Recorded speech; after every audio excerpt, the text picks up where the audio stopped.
اللہ تعالیٰ کے سامنے تمہارے کچھ کام بھی نہیں آ سکتا. جو تدبیر ہے وہ ہے، لیکن اصل میں ہوگا وہ جو اللہ کی طے شدہ تقدیر میں ہے. ہماری تدبیریں دھری کی دھری رہ جائیں گی، ہوگا وہی جو تقدیر میں ہے. وہ جو فانی بدایونی نے ایک شعر کہا ہے کہ دیکھ فانی وہ تیری تدبیر کی میت نہ ہو، ایک جنازہ جا رہا ہے دوش پہ تقدیر کے. تو بلا شبہ ہم تدبیریں کرتے ہیں، لیکن ہوتا وہی ہے جو کہ اللہ تعالیٰ نے طے کیا ہوتا ہے. اور اللہ تعالیٰ ہمیں ایسا ایمان عطا فرمائے، اللہ تعالیٰ ہمیں اس طرح سے راضی برضائے رب کی کیفیت عطا فرمائے کہ ہم اللہ تعالیٰ کے ہر فیصلے پر راضی ہوں اور خوش ہوں کہ وہی کچھ بہتر ہے جو اللہ نے کیا ہے. ہم نے سوچا کچھ تھا، ہم نے چاہا تھا کہ یہ کام اس طرح سے ہو، تدبیر بھی کی تھی، لیکن جس طرح سے یہ کام ہوا ہے اور ہماری تدبیر ایک طرف رہ گئی، کام اس طرح سے ہو گیا ہے.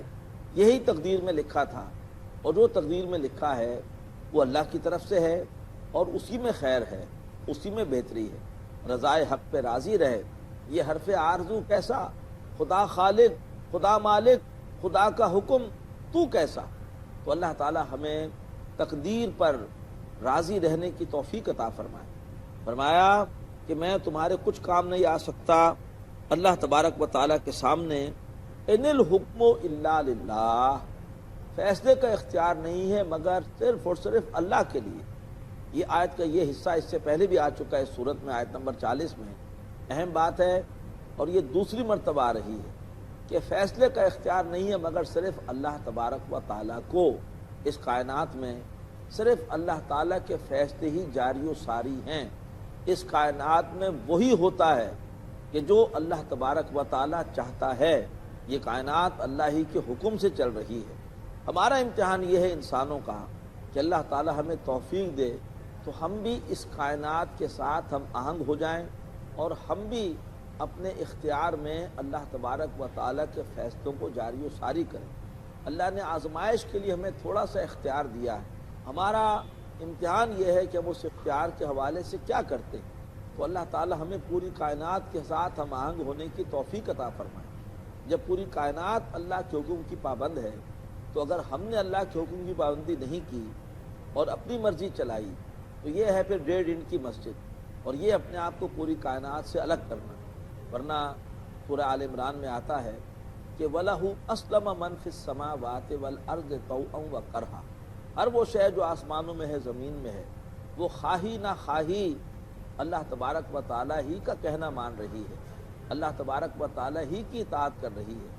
لہٰذا ہمارے لیے بھی بہتر روش یہی ہے کہ ہم بھی اسلام کی روش اختیار کر لیں، اللہ تعالیٰ کے احکامات کے سامنے سر جھکانے کی روش اختیار کر لیں. فرمایا ان الحکم الا للہ، فیصلے کا اختیار نہیں ہے مگر صرف اللہ کے لیے. اللہ ہمیں توفیق دے کہ جہاں ہمارا اختیار ہے، انفرادی اعتبار سے بھی ہم اللہ کے احکامات پر عمل کریں، اپنے ذات پر بھی، اپنے گھر پر بھی، اور اجتماعی اعتبار سے بھی ہم پورے معاشرے میں اللہ تبارک و تعالیٰ کے احکامات کو جاری و ساری کرنے کی کوشش کریں. سروری زیبا فقط اس ذات بے ہمتا کو ہے، حکمراں ہے ایک وہی، باقی بتانے آزری.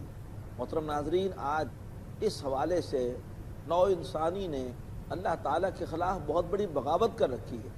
عبادت گاہوں میں تم اللہ اکبر کہتے رہو، لیکن پارلیمنٹ میں، عدالتوں میں، اسٹاک ایکسچینج میں، عملی میدانوں میں اللہ تعالیٰ کی بڑائی کو تسلیم کرنے کو آج انسان تیار نہیں ہے. بدترین بغاوت ہے اللہ تعالیٰ کے خلاف. اللہ تعالیٰ ہمیں اس باغیانہ نظام کے خلاف جد و جہد کی توفیق عطا فرمائے. ایک وقفہ ہے، انشاءاللہ وقفے کے بعد دوبارہ حاضر ہوتے ہیں. ہمارے ساتھ رہیے گا.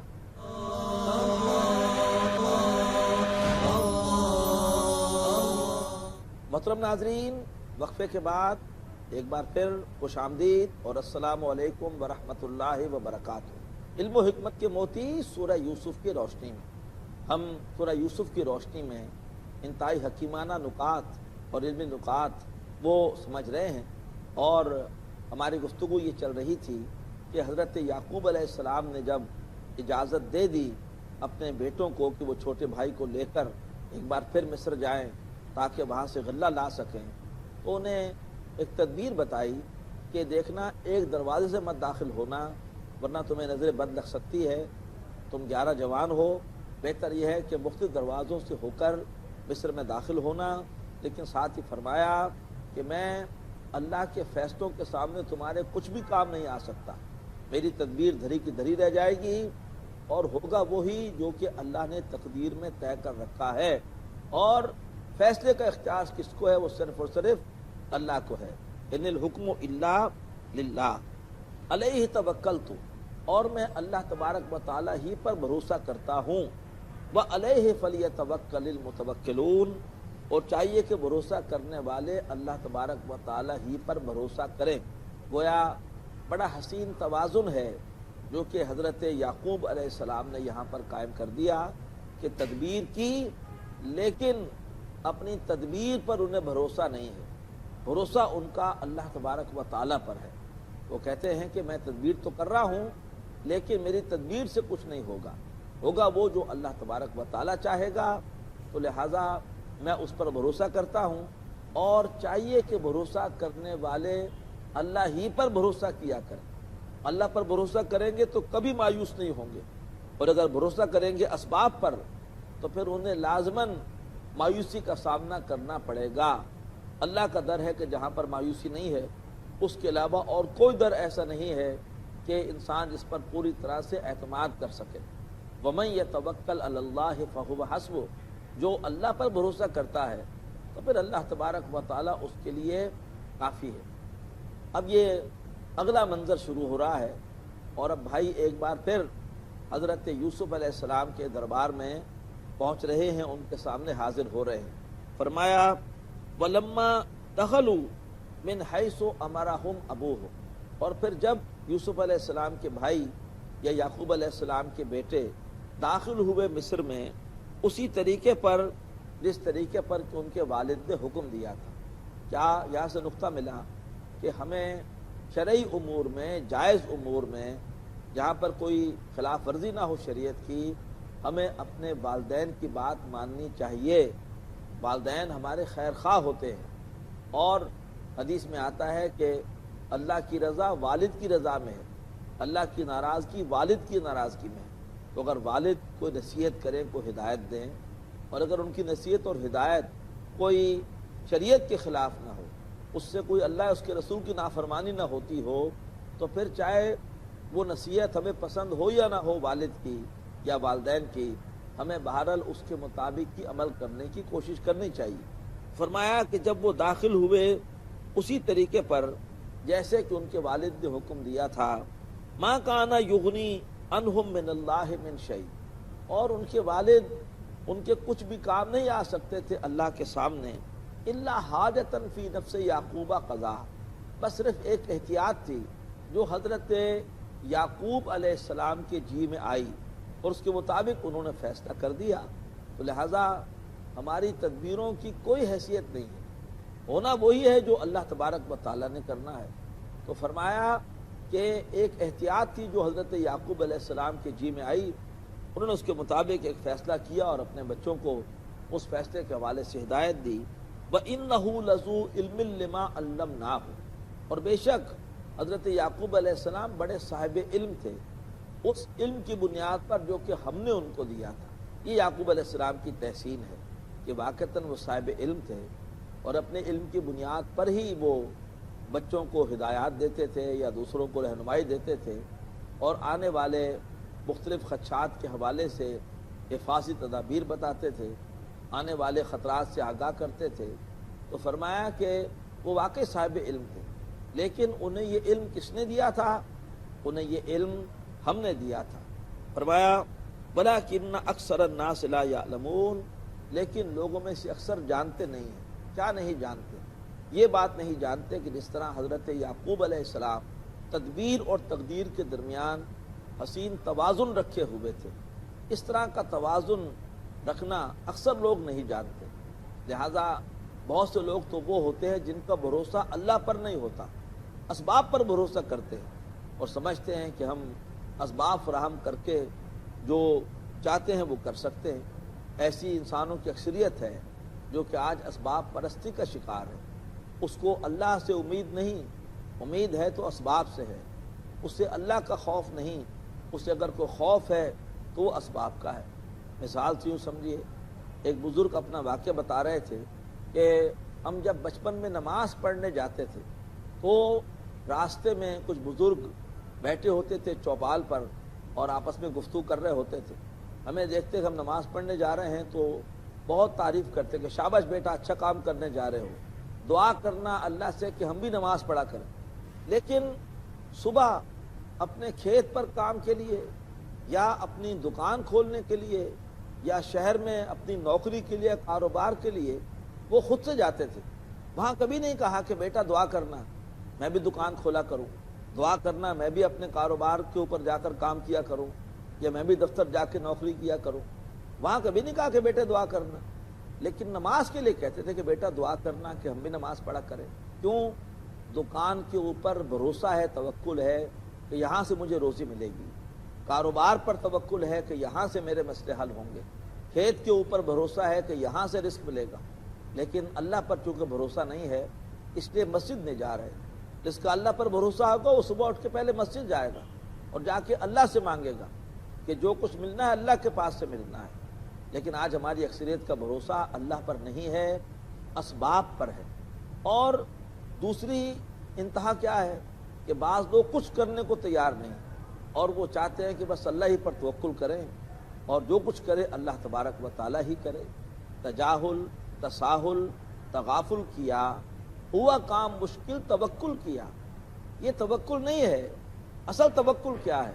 اپنی سی کوشش کرو، اسباب فراہم کرو اور اس کے بعد اللہ تبارک و تعالیٰ پر بھروسہ کرو کہ میں نے اسباب فراہم کر دیے لیکن کام نہیں ہوگا جب تک کہ اللہ تبارک و تعالیٰ نہیں چاہے گا۔ ایک شخص اللہ کے رسول کے پاس آیا اور کہا کہ آج میں نے توکل کیا ہے۔ آج کیسے توکل کیا ہے؟ آج میں اپنے اونٹ کو اللہ کے بھروسے پر کھلا چھوڑایا ہوں۔ آپ نے فرمایا یہ توکل نہیں ہے، جاؤ اونٹ کو باندھو اور اس کے بعد توکل کرو۔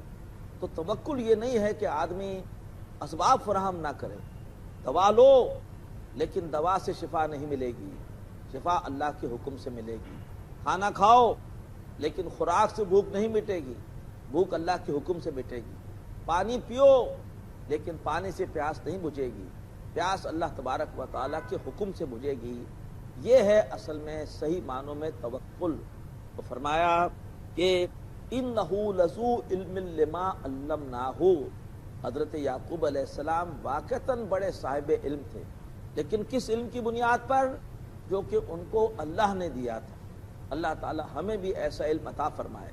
فرمایا وَلَٰكِنَّ أَكْثَرَ النَّاسِ لَا يَعْلَمُونَ، لیکن لوگوں میں سے اکثر یہ علم نہیں رکھتے اور کسی ایک انتہا پر ہوتے ہیں، یا تو ان کا سارا بھروسہ تدبیروں پر ہوتا ہے اور یا پھر ان کا سارا بھروسہ تقدیر پر ہی ہوتا ہے اور تدبیر کرنے کے لیے تیار نہیں ہوتے۔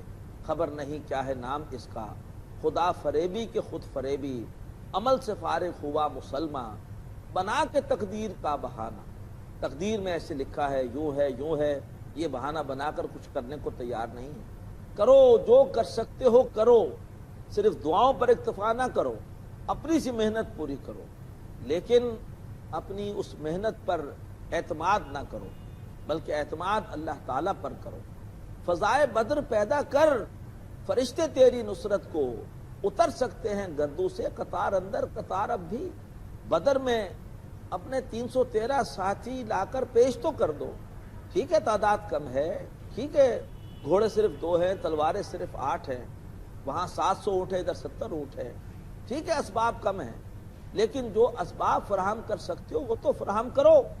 اس کے بعد اللہ تبارک و تعالیٰ سے دعا کرو، جیسے نبی پاک صلی اللہ علیہ وسلم نے بدر کی رات اللہ تعالیٰ سے طویل دعا کی اور اللہ تبارک و تعالیٰ نے پھر ثابت کر دیا کہ اصل اہمیت اللہ تعالیٰ کی مدد کی ہے نہ کہ اسباب کی ہے۔ کم من فئۃ قلیلۃ غلبت فئۃ کثیرۃ باذن اللہ، کتنی بار ایسا ہوا ہے کہ چھوٹی جماعت غالب آ گئی ہے بڑی جماعت پر اللہ کے اذن سے۔ اہمیت تعداد کی نہیں ہے، اہمیت اسباب کی نہیں ہے، اہمیت اللہ تبارک و تعالیٰ کی مدد کی ہے، اللہ تبارک و تعالیٰ کے اذن کی ہے۔ تو فرمایا کہ یعقوب علیہ السلام نے تدبیر کی، اپنے بیٹوں سے کہا کہ تم نے ایک پورے جتھے کی صورت میں